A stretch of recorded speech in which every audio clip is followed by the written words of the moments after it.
بسم اللہ الرحمن الرحیم نحمدہ ونصلی علی رسول الکریم اما بعد فاعوذ باللہ من الشیطان الرجیم بسم اللہ الرحمن الرحیم۔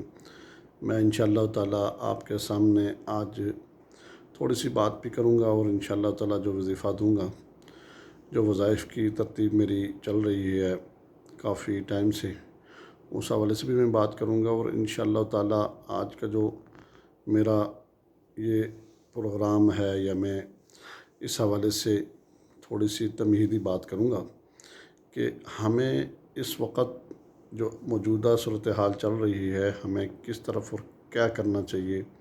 سب سے بنیادی چیز یہ ہے کہ اللہ سے رجوع کرنا چاہیے، اللہ سے رجوع اللہ، کہ اللہ کی طرف اپنا رجحان بڑھانا چاہیے کہ ہم کیا کر رہے ہیں اور کہاں پر کھڑے ہیں اور کس طرف جا رہے ہیں، کیا کہ ہمارے اوپر جو معاملات چل رہے ہیں، ہمارے ساتھ جو اس وقت اتنی تنگی پریشانی حال میں عوام مبتلا ہے، لوگ مبتلا ہیں، بڑے پریشان ہیں، کیوں ہیں؟ اس سے پہلی بنیادی چیز یہی ہے کہ ہمیں اللہ کی طرف اپنا رجحان بڑھانا ہوگا۔ اللہ ہمارے غفور الرحیم ہیں، معاف کرنے والے ہیں، معاف کریں گے۔ اور جس وقت ہم معافی مانگیں تو ہم معافی مانگنے کے لیے تیار ہی نہیں ہیں، ہم اللہ سے رجوع کرتے ہی نہیں ہیں، تو پھر اللہ ہمیں کیسے معاف کرے گا؟ بنیادی چیز ہے کہ ایک بندہ ہے، جب میرے پاس آتا ہے، آ کر کہتا ہے افضل صاحب میرے لیے بڑی پریشانی ہے، بچیوں کا مسئلہ ہے، بچوں کا مسئلہ ہے، اولاد کا مسئلہ ہے، یا اس طرح کی باتیں، رزقی معاملات بندش ہے، اور یہ کیا کیا جائے، تو میں اکثر ان بہن بھائیوں سے میں کہتا ہوں کہ اپنے گھروں کے اندر جو ماحول ہے اس کو دینی بنایا جائے۔ جس وقت آپ دینی ماحول یا دینی معاملات انشاءاللہ تعالیٰ ہوں گے تو اس میں بنیادی چیز یہ کہ فائدہ ہوگا آپ لوگوں کو۔ فائدہ کیسے ہوگا کہ آپ جس وقت اللہ کی طرف اپنا رجحان رکھیں گے تو اس وقت انشاءاللہ تعالیٰ میرا پورا یقین ہے، پوری امید سے میں کہتا ہوں کہ آپ کے اوپر اس طرح کی کوئی آزمائش نہیں آئے گی۔ اگر خدا نخواستہ آ بھی گئی تو پھر آپ اللہ سے رجوع جب کریں گے تو پھر سمجھ لیں کہ اللہ کی طرف سے یہ رحمت ہے، یہ ذمت نہیں ہو سکتی۔ جس وقت آپ دنیاوی اسباب سارے پورے کرنے کے بعد اپنا تعلق اللہ سے، اپنے گناہوں کی معافی بھی مانگ چکے ہوں گے، آپ نے بالخصوص اپنے آپ کو چینج کرنا ہے۔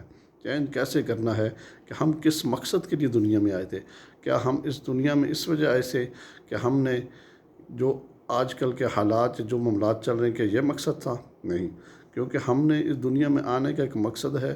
وہ مقصد کیا تھا کہ اللہ اور رسول اللہ صلی اللہ علیہ وسلم کے طریقے کے مطابق ہم نے زندگی گزارنی ہے، اللہ کے احکام کے مطابق اور رسول اللہ صلی اللہ علیہ وسلم کے سنت کے مطابق ہم نے زندگی گزارنی ہے۔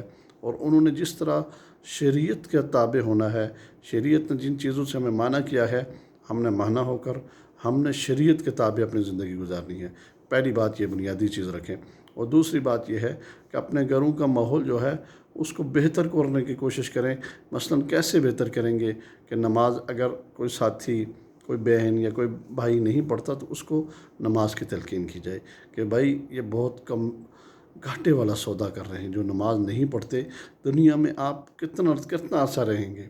زیادہ سے زیادہ آج کل کے جو حالات چل رہے ہیں 50 سال عمر ہے، 60 سال، زیادہ 60 سال سے اوپر نہیں جا رہے، اس لیے ہمیں یہ بنیادی چیزیں جو ہیں نماز کی طرف اپنا رجحان رکھنا چاہیے۔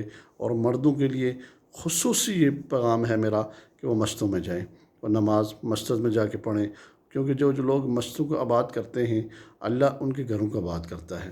یہ اللہ کا وعدہ ہے، یہ اللہ غفور الرحیم ہے، کریم ذات ہے کہ جو بندہ اس کے گھر میں جائے اور اس کے گھر کو آباد کرے، اس بندے کا گھر اگر آباد ہو سکتا ہے؟ نہیں ہو سکتا۔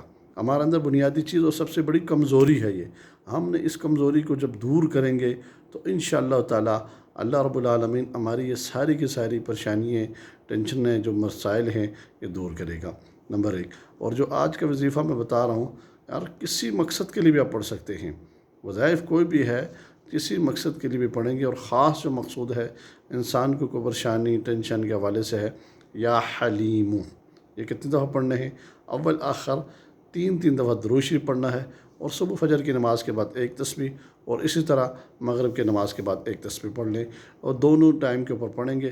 جس مقصد کے لیے انشاءاللہ تعالیٰ پڑھیں گے، جس مقصد کی نیت کریں گے، میرا اللہ اس سے انشاءاللہ اس ذکر کی برکت سے آپ کا وہ مقصد پورا کریں گے۔ اور بنیادی چیز یہ ہے کہ آپ نے ارادہ کرنا ہے، ارادہ جس چیز کا کریں گے اس ارادے کے لیے پڑھیں گے تو انشاءاللہ تعالیٰ آپ کو فائدہ ہوگا۔ نمبر 1۔ نمبر 2 ہے کہ رجوع اللہ کی بات جو میں کر رہا تھا وہ کیا ہے کہ اپنی حاجات اللہ سے مانگنی ہے، اللہ سے پوری کرانی ہے۔ اللہ سے جب مانگیں گے، اللہ سے جب پوری کریں گے تو انشاءاللہ اس ذکر کی برکت سے، نام تو اللہ کا ہے یا حلیم، یہ اللہ کا ذکر ہے، اور اللہ کے ذکر سے انشاءاللہ آپ کی ساری مرادیں، ساری جو پریشانیاں ٹینشن ہیں انشاءاللہ وہ پوری ہوں گی۔ آپ یہ ذکر کریں گے آپ کو فائدہ ہوگا، اور حاجات کے نفل صلاۃ توبہ وہ بھی پڑھیں انشاءاللہ تعالیٰ آپ کو فائدہ ہوگا۔ میں بار بار اس کے اوپر بات کیوں کرتا ہوں کہ بہت سارے وہ لوگ شاید بات میرے سن کے یہ کہتے ہیں کہ حافظ صاحب کیوں بار بار، کہ اس وقت ضرورت ہے اللہ کی طرف رجوع کرنے کا، رجوع اللہ کی طرف بہت سخت ضرورت ہے۔ ہمیں اللہ سے اپنا تعلق بڑھانے کی ضرورت ہے بھائی، اللہ کی رضا کے لیے، کہ یا اللہ اپنی رضا کے لیے قبول فرما، دکھلاوا، کینہ، بغض، حسد ہمارے دلوں سے نکال کر خالصتاً جو عبادت کریں اللہ کے لیے کریں۔ یا اللہ یہ جو ہماری عبادت کا پڑھنا ہے، اللہ سننا ہے، یا ہم نے جو بھی کرنا ہے اپنی رضا کے لیے، جو عبادت کرنی ہے اللہ اپنی رضا کے لیے قبول فرما۔ وآخر دعوانا الحمدللہ رب العالمین۔